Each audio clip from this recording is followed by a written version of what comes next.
America और Iran के बीच चल रही शांति वार्ताओं के बीच खाड़ी क्षेत्र में एक बार फिर स्थिति तनावपूर्ण नजर आ रही है। शुक्रवार तड़के ईरान के तटीय प्रांत बुशहर और स्ट्रेट ऑफ हॉर्मुज में धमाकों की आवाज सुनी गई है। नमस्कार, मैं हूं आपके साथ ममता तिवारी और आप देख रहे हैं न्यूज 18 का डिजिटल प्लेटफॉर्म। ईरानी मीडिया ने दावा किया है कि ईरान के एयर डिफेंस सिस्टम ने बुशहर प्रांत के जाम इलाके में अमेरिकी सैन्य विमान को मार गिराया है। हालांकि अमेरिका ने ईरान के इन दावों को सिरे से खारिज कर दिया है। ईरानी समाचार एजेंसियां तस्नीम और फोर्ब्स के मुताबिक शुक्रवार तड़के बुशहर प्रांत में आसमान अचानक मिसाइलों की रोशनी और धमाकों की आवाजों से गूंज उठा। जाम कमेटी के गवर्नर मसूद के हवाले से ईरानी स्टेट टीवी ने कहा है कि आज रात एयर डिफेंस सिस्टम ने एक दुश्मन के लड़ाकू विमान को इंटरसेप्ट कर सफलतापूर्वक मार गिराया है।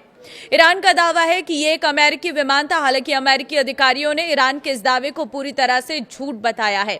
रॉयटर्स के मुताबिक एक अमेरिकी अधिकारी ने साफ किया है कि इस क्षेत्र में अमेरिका के किसी भी विमान को कोई नुकसान नहीं पहुंचा है।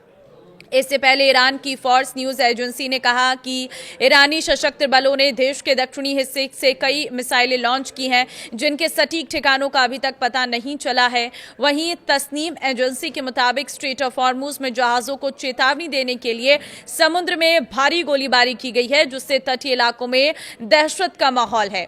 ये सैन्य कार्रवाई तब हुई है जब कुछ ही घंटों पहले ईरान के रिवोल्यूशनरी गार्ड्स IRGC ने हॉर्मुज के पास 4 वाणिज्यिक जहाजों को निशाना बनाया था, जिनमें से कुछ जहाजों के संबंध अमेरिका से बताए जा रहे हैं। हैरानी की बात यह है कि यह ताजा घटनाक्रम उसी समय हुआ है जब दोनों देशों के बीच 60 दिनों के अस्थायी युद्ध विराम और हॉर्मुज जलमार्ग को खोलने के लिए एक शांति समझौते पर सहमति बनने की खबरें आ रही थी। जहां एक तरफ राजनयिक मेज पर शांति का खाका तैयार हो रहा है, वहीं दूसरी ओर दोनों देशों के बीच स्थिति एक बार फिर तनावपूर्ण होती नजर आ रही है।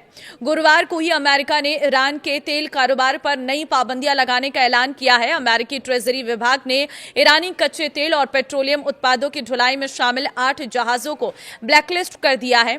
इनमें मार्शल आइलैंड्स, कोमोरोस और पनामा में पंजीकृत टैंकर शामिल हैं।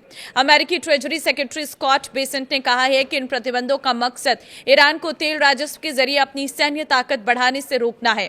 इस राजनयिक हलचल के बीच जमीन पर तनाव कम नहीं हुआ है। गुरुवार को अमेरिकी सेना ने दक्षिणी ईरान के बंकर अब्बास के पास एक ईरानी ड्रोन ऑपरेशन पर हमला किया, जिसके जवाब में ईरान ने कुवैत में स्थित अमेरिकी सैन्य बेस को निशाना बनाकर बैलिस्टिक मिसाइल दागी, जिसे कुवैत ने हवा में ही नष्ट कर दिया। इसके अलावा ओमान और ईरान द्वारा हॉर्मुज के संयुक्त प्रबंध को खबरों पर भड़कते हुए ट्रंप ने तीखी चेतावनी दी है कि यह अंतर्राष्ट्रीय जल क्षेत्र है और अगर ओमान ने सामान्य व्यवहार नहीं किया तो हमें उन्हें उड़ाना पड़ेगा। ट्रंप के इस बयान से तेहरान में भारी नाराजगी है। मिसाइल हमले और बयानों की इस नई तल्खी ने आशंका बढ़ा दी है कि अगर राष्ट्रपति ट्रंप ने जल्द ही शांति प्रारूप को मंजूरी नहीं दी तो ये नाजुक युद्ध विराम किसी भी समय पूरी तरह टूट सकता है। तो एक तरफ जहां टेबल टॉक का सिलसिला लगातार जारी है, उम्मीद की जा रही है कि जल्द से जल्द समाधान होगा और स्थितियां नॉर्मल होंगी, लेकिन दूसरी तरफ जो मैदानी जंग है वो लगातार देखने को मिल रही है। लगातार एक दूसरे पर हमले जारी हैं और इसमें कई देशों को अपने आप में बहुत बड़ा नुकसान हुआ है।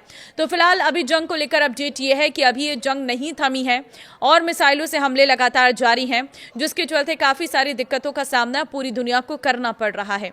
आपको क्या लगता है, जंग का क्या समाधान हो सकता है? मुझे कमेंट में अपनी राय जरूर दें और इस अपडेट को सबके साथ शेयर कर दें।